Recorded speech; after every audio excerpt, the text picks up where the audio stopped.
आज थोड़ी लुक्स तो মানসী देखिए लुक्स। তোমার এতক্ষণে আসার সময় হলো? কটা বাজে এখন?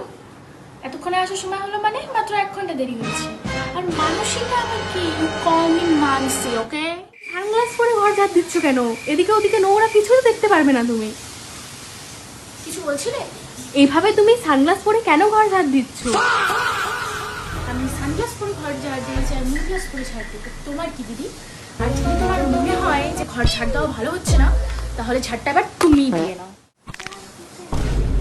দিদি তুমি এখানে বসে ভিডিও দেখছো ফোনে? বাড়িতে লোক এসে যাও, গিয়ে ঝটপট 2 কাপ চা বানিয়ে নিয়ে আসো। তোমার বাড়িতে লোক এসছে, 2 কাপ কেন, 10 কাপ চা তুমি বানাবে। আর এমনিতেও আমার এখন কাজের টাইম হতো, যদি এক্সট্রা কাজ করাতে হয় তাহলে এক্সট্রা পে।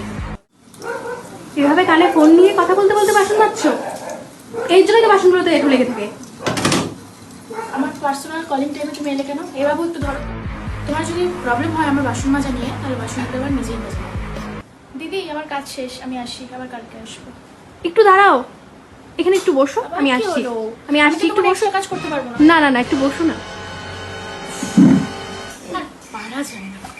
বলো। এই নাও, এটা দুর্গাপুজো উপলক্ষে তোমার দাদা তোমার জন্য কিনেছে। কেমন হয়েছে দেখো তো?